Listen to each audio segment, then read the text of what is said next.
টেকনাফে মাধ্যমিক বিদ্যালয়ের এমপিওভুক্ত সহকারী শিক্ষকদের সমন্বয়ে গঠিত উপজেলা সহকারী শিক্ষক পরিষদের পূর্ণাঙ্গ কমিটি গঠন করা হয়েছে।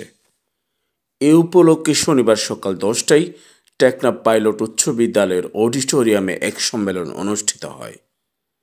এতে সভাপতিত্ব করেন টেকনাফ উপজেলা মাধ্যমিক সহকারী শিক্ষক পরিষদের আহ্বায়ক কমিটির যুগ্ম আহ্বায়ক মোহাম্মদ ফরিদুল আলম। বাংলাদেশ শিক্ষক সমিতির টেকনাফ উপজেলা শাখার সভাপতি এম.এ. মঞ্জুর কবুতর উড়িয়ে সম্মেলনের উদ্বোধন করেন। এতে প্রধান অতিথি হিসেবে উপস্থিত ছিলেন বাংলাদেশ শিক্ষক সমিতি কক্সবাজার জেলা শাখার সভাপতি মুস্তফা কামাল চৌধুরী মৌসা। প্রধান বক্তা হিসেবে উপস্থিত ছিলেন উপজেলা মাধ্যমিক শিক্ষা অফিসার মোহাম্মদুল্লাহ। বিশেষ অতিথি হিসেবে উপস্থিত ছিলেন বাংলাদেশ শিক্ষক সমিতি টেকনাফ উপজেলা শাখার সাধারণ সম্পাদক মোহাম্মদ ইসমাইল, নীলা উচ্চ বিদ্যালয়ের প্রধান শিক্ষক আব্দুস সালাম, নয়াবাজার উচ্চ বিদ্যালয়ের প্রধান শিক্ষক রূপনকান্তি বড়ুয়া।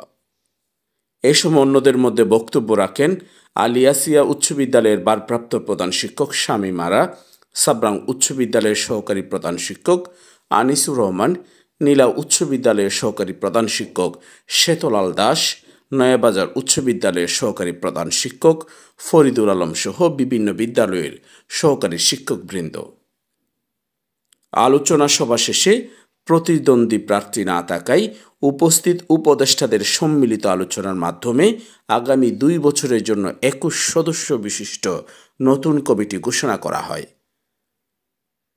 এতে সভাপতি নির্বাচিত হয়েছেন টেকনাফ পাইলট উচ্চ বিদ্যালয়ের সহকারী শিক্ষক হিমু বড়ুয়া, সিনিয়র সহসভাপতি নির্বাচিত হয়েছেন হাজী বশির আহমদ উচ্চ বিদ্যালয়ের সহকারী শিক্ষক মোহাম্মদ ফরিদুল আলম, সাধারণ সম্পাদক নির্বাচিত হয়েছেন নীলা উচ্চ বিদ্যালয়ের সহকারী শিক্ষক কাইসার হেলাল, সাংগঠনিক সম্পাদক নির্বাচিত হয়েছেন টেকনাফ বর্ডার গার্ড পাবলিক স্কুলের সহকারী শিক্ষক আব্দুল মজিদ, কোষাধ্যক্ষ নির্বাচিত হয়েছেন নয়াবাজার উচ্চ বিদ্যালয়ের সহকারী শিক্ষক সুপন পাল, প্রচার সম্পাদক নির্বাচিত হয়েছেন আলিয়াসে উচ্চ বিদ্যালয়ের সহকারী শিক্ষক আমিরুল ইসলাম, শিক্ষা ও সাহিত্য সম্পাদক নির্বাচিত হয়েছেন নীলা বালিকা উচ্চ বিদ্যালয়ের পারভিন আক্তার, ক্রীড়া ও সাংস্কৃতিক সম্পাদক নির্বাচিত হয়েছেন আলিয়াসিয়া উচ্চ বিদ্যালয়ের খোকন বড়ুয়া।